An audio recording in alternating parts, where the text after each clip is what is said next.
NEET में state की counselling all India quota से पहले कैसे शुरू हो गई? बहुत सारे स्टेट की काउंसलिंग शुरू हो गई है, इनफैक्ट ओवर भी हो गई।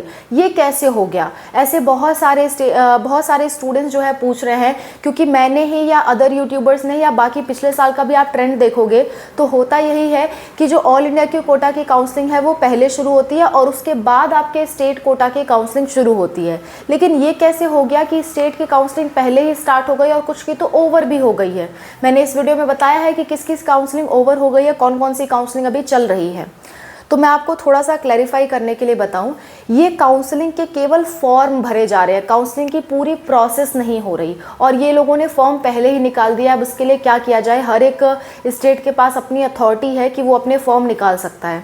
हालांकि होना ये चाहिए कि ऑल इंडिया का पहले निकलना चाहिए, फिर स्टेट का निकलना चाहिए। जिसका ऑल इंडिया में हो गया वो स्टेट में क्यों जाए? लेकिन कुछ स्टेट्स वाले पहले ही अपने फॉर्म निकाल देते हैं। जैसे कि तमिलनाडु और केरला का देखा जाए तो फॉर्म ख़त्म भी हो गया। यानी कि अब अगर आप रजिस्ट्रेशन करना चाहोगे केरला में या तमिलनाडु में, काउंसलिंग कराना चाहोगे तो आप नहीं करा सकते। ठीक है, तो अभी सिर्फ फॉर्म निकले हैं, काउंसलिंग की प्रोसेस नहीं स्टार्ट हुई है। काउंसलिंग जैसे आप एग्ज़ाम देते हो, एग्ज़ाम का पहले फॉर्म भरते हो, फिर कई दिनों बाद आपका एग्ज़ाम होता है, वैसा ही अभी चल रहा है कि प्रेजेंट टाइम में काउंसलिंग का रजिस्ट्रेशन करवाया जा रहा है। अभी काउंसलिंग शुरू नहीं हुई है, काउंसलिंग का रजिस्ट्रेशन करवा रहे हैं, फिर कई दिनों बाद आपकी काउंसलिंग शुरू होगी। ऐसा कुछ चल रहा है। तो बिना रजिस्ट्रेशन किए आप काउंसलिंग नहीं करवा सकते, इसीलिए रजिस्ट्रेशन बहुत ज़रूरी है। इसलिए हम इसे काउंसलिंग के नाम से आपको बता रहे हैं, क्योंकि स्टूडेंट्स को या पेरेंट्स को समझ में नहीं आती है सारी प्रोसेसेस। तो आप इस तरह से समझिए, जैसे एग्ज़ाम का फॉर्म भरते हैं और उसके कई दिनों बाद एग्ज़ाम होता है, वैसे ही काउंसलिंग के अलग अलग स्टेट के फॉर्म भरे जा रहे हैं और उसके कई दिनों बाद आपकी काउंसलिंग शुरू होगी। और वो काउंसलिंग ऑल इंडिया का शुरू होने के बाद ही शुरू होगा, अभी नहीं होगा। बट फॉर्म अभी भरे जा रहे हैं। बिना फॉर्म भरे जैसे आप एग्ज़ाम नहीं दे सकते, वैसे ही बिना फॉर्म भरे आप स्टेट की काउंसलिंग नहीं करा सकते। तो आपके लिए ये जानना ज़रूरी है कि आपके स्टेट के फॉर्म आ गए या नहीं।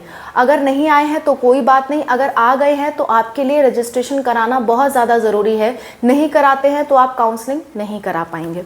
क्लियर? बात समझ में आ गई? जैसे एग्ज़ाम का फॉर्म आता है, फिर बहुत दिनों बाद एग्ज़ाम होता है, वैसे ही काउंसलिंग का फॉर्म आ चुका है, इसके बहुत दिनों बाद काउंसलिंग शुरू होगी। कितने दिनों बाद होगी इसकी अभी डेट नहीं आई है, लेकिन काउंसलिंग का फॉर्म आ चुका है बहुत सारे स्टेट्स का।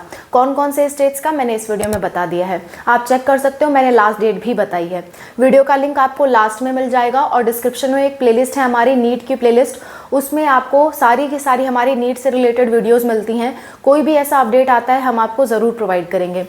हमारी पूरी कोशिश रहती है कि एटलीस्ट नॉर्थ के हम सारे स्टेट कवर करें, साउथ के भी स्टेट कवर करने की हमारी पूरी कोशिश रहती है। जितना हमसे हो पाता है हम सारे स्टेट्स कवर करेंगे। Okay, that's all. Thank you so much for watching. Wish you all the best. कोई दिक्कत कोई परेशानी आती है कमेंट्स में मेंशन करिए। हमारा पूरा कोशिश रहता है कि आपका जो डाउट्स है कमेंट्स में, जो भी कॉमन डाउट्स हैं, हम उस पर वीडियोज़ बना दें, या कोई इंपॉर्टेंट अपडेट आ रही है तो हम उस पर वीडियोज़ बना दें। फिर भी अगर आपका कोई अर्जेंट डाउट होता है, आप हमसे कॉल पे बात करना चाहते हो, तो ये हमारा फ़ोन नंबर है, इस पर आप व्हाट्सअप मैसेज कर सकते हो। हम आपको QR कोड भेजेंगे, 200 के पेमेंट के बाद आप हमसे बात कर सकते हो। हमारा आपको सजेशन होगा कि जितने भी डाउट्स हैं अपने सारे इकट्ठे करिएगा, उसके बाद पेमेंट करके कॉल पे बात करिएगा। Okay, that's all. Thank you so much for watching. Wish you all the best. Bye, take care.